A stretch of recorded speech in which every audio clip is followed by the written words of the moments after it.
Je me demande comment une encre maintient un navire en place.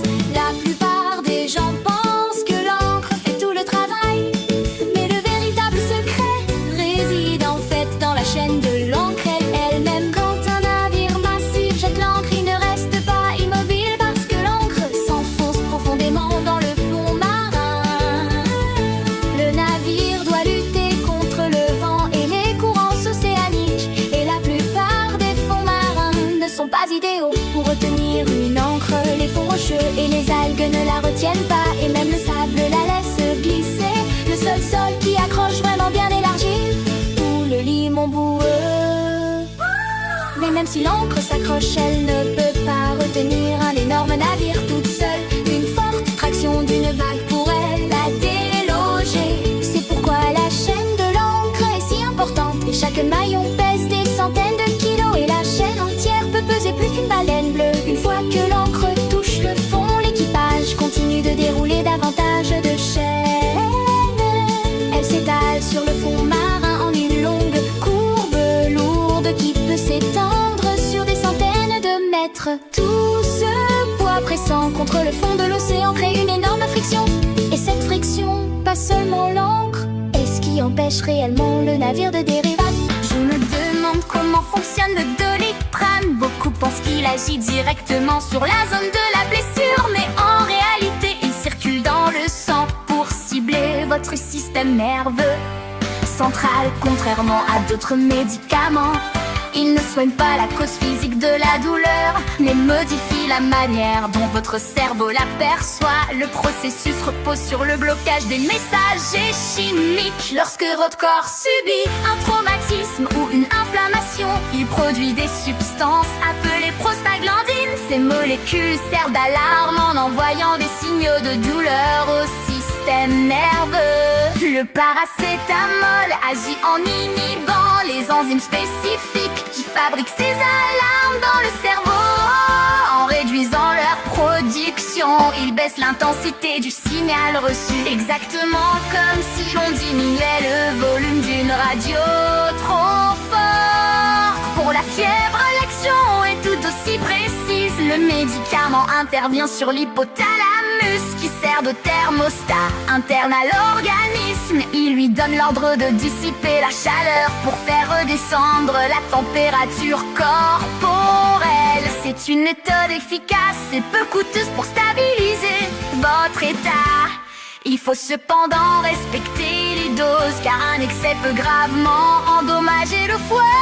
Bien utilisé, il neutralise la perception de la douleur sans perturber le fonctionnement. Je me demande comment une scie à plâtre peut-elle facilement couper du plâtre dur sans abîmer la peau humaine qui est pourtant si douce. Vous pourriez penser que c'est parce que les médecins sont extrêmement prudents en l'utilisant, mais la véritable raison réside dans le fonctionnement même de la scie. Contrairement à la plupart des scies qui coupent en tournant, une scie à plâtre utilise un mouvement oscillant d'avant en arrière. Au ralenti, on peut en fait voir que la lame ne tourne pas du tout. Elle vibre simplement rapidement d'un côté à l'autre plus de 10 000 fois par minute. Ce mouvement à haute fréquence génère une énorme quantité d'énergie suffisante pour trancher des matériaux rigides comme le plâtre qui sont durs mais manquent d'élasticité.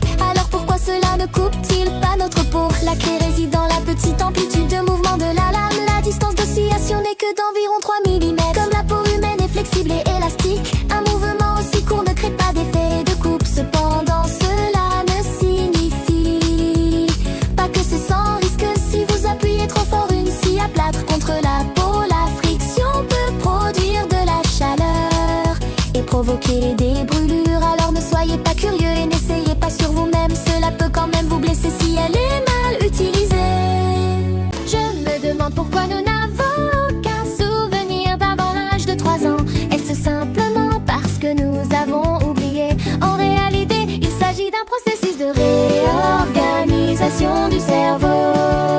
Au cours des 3 premières années, le cerveau se développe à son rythme le plus rapide, créant un grand nombre de nouvelles connexions neuronales. Lorsqu'on vit des expériences pour la première fois, comme voir la lumière, entendre la voix de sa mère ou se tenir debout, le cerveau établit des connexions fortes et efficaces. Pour cela, il doit éliminer les anciennes connexions moins performantes.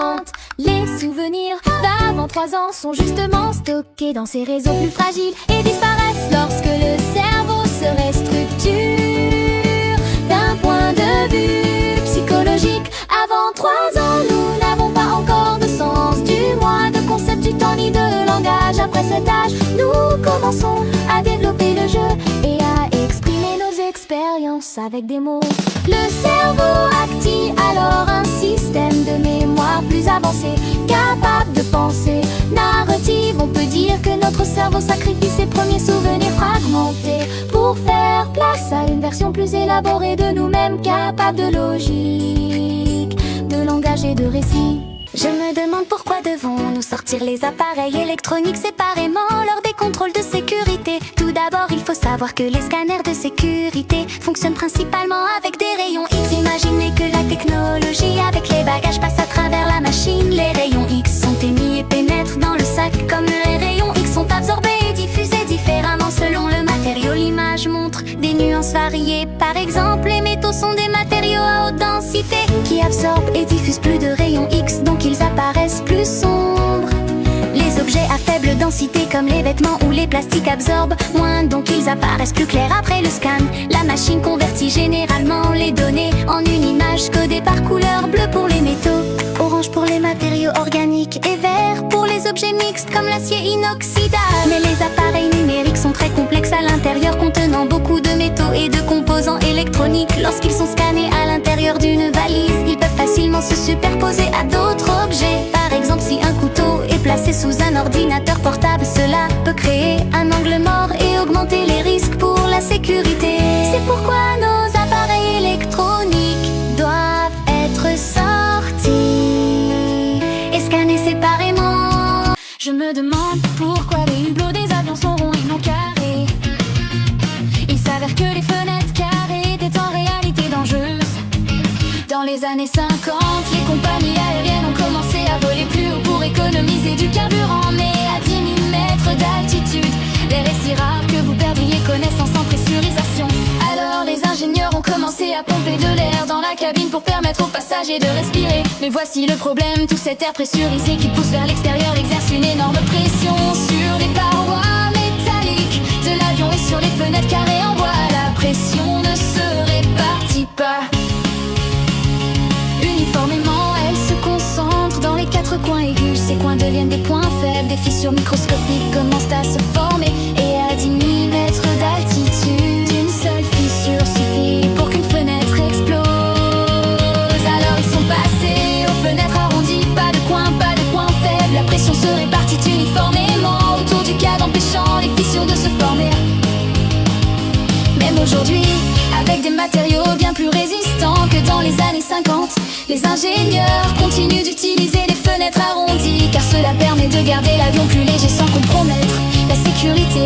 Alors la prochaine fois que vous serez à 11 000 mètres d'altitude en train de contempler les nuages, souvenez-vous que ces bords arrondis ne sont pas là juste pour l'esthétique. C'est ce qui vous garde en sécurité là-haut. Je me demande pourquoi il est dangereux de cuisiner sur une pierre lors d'un pique-nique. Si la pierre se fissure, les éclats projetés peuvent avoir la puissance destructrice d'une grenade à fragmentation. Alors pourquoi les pierres explosent-elles? Le secret réside dans les minuscules trous à l'intérieur. Bien qu'une pierre puisse sembler sèche, elle est en réalité remplie d'innombrables pores microscopiques. Lorsqu'on la chauffe directement sur un feu, l'humidité emprisonnée dans ses pores chauffe rapidement et se transforme en vapeur. L'eau se dilate 700 fois lorsqu'elle se transforme en vapeur. À 100 degrés, la pression immense provoque la fracture de la pierre de l'intérieur vers l'extérieur, projetant des éclats tranchants dans toutes les directions avec une force mortelle. Pour cuisiner en toute sécurité sur une pierre, le choix du bon type est essentiel. Les pierres comme le basalte ou les roches volcaniques sont denses avec de petits pores qui retiennent à peine l'eau. Ce sont celles qui peuvent résister à la chaleur. Par exemple, les chefs utilisent des pierres volcaniques dans la cuisine mexicaine pour exploiter leur exceptionnelle capacité à retenir la chaleur. Les pierres crépitent en cuisant les aliments, mais elles n'explosent pas. Alors en choisissant une pierre, souvenez-vous, choisissez la bonne pour un repas délicieux ou la mauvaise pour une explosion. Je me demande comment fonctionnent les châteaux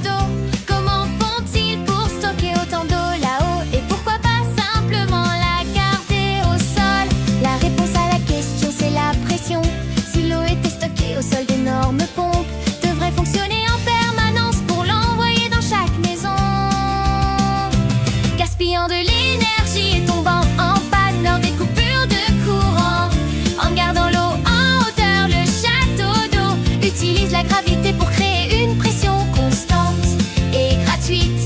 Alors comment on fait pour mettre de l'eau là-haut? Les réservoirs se remplissent d'eau, principalement la nuit pendant les heures de faible demande d'électricité. Des pompes poussent l'eau dans un tuyau central pour remplir le réservoir géant. Une fois qu'il est plein, les pompes s'arrêtent. Le poids massif de cette eau élevée crée une énergie potentielle et la gravité la transforme en pression. Et c'est ce qui pousse l'eau à sortir de votre robinet. Je me demande pourquoi les tunneliers sont enterrés sur place après la fin d'un chantier. Un tunnelier est une machine de grande taille utilisée pour la construction de tunnels souterrains.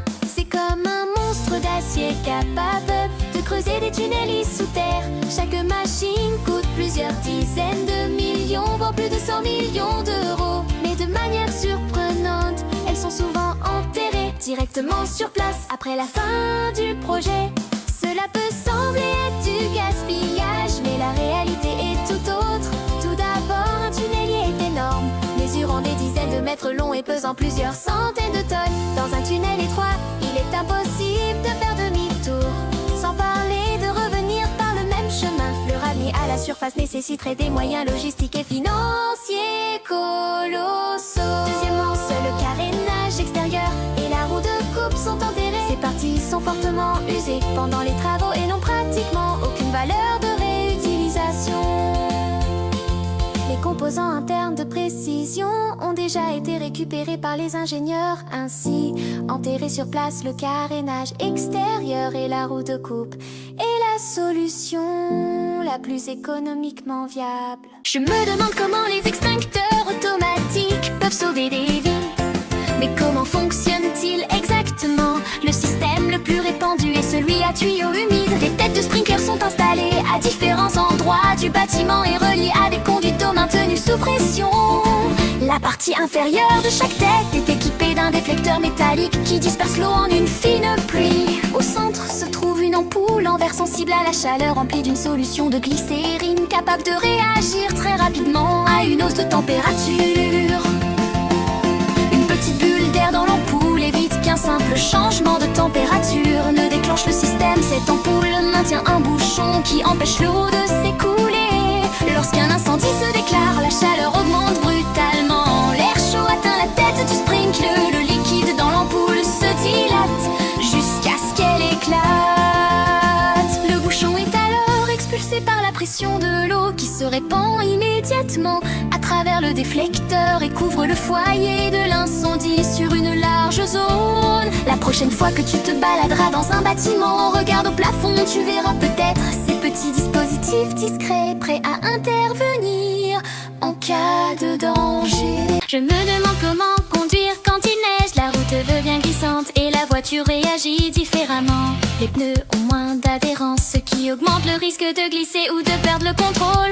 Il est important de réduire la vitesse et d'anticiper toutes les manœuvres, car les distances de freinage sont beaucoup plus longues qu'en conditions normales. Les accélérations et les virages doivent être faits doucement pour éviter que les roues patinent. On peut utiliser le frein moteur en rétrogradant progressivement pour ralentir la voiture sans bloquer les roues. Les pneus hiver ou les chaînes aident à mieux tenir la route. Il faut aussi garder plus de distance avec les autres véhicules et rester visible grâce au feu. Sur les ponts ou dans les zones ombragées, la glace peut se former même si le reste de la route semble dégagé, ce qui demande une vigilance constante. Même si la voiture possède des assistances électroniques, elle ne remplace pas la prudence du conducteur. Conduire dans ces conditions demande concentration, calme et adaptation permanente.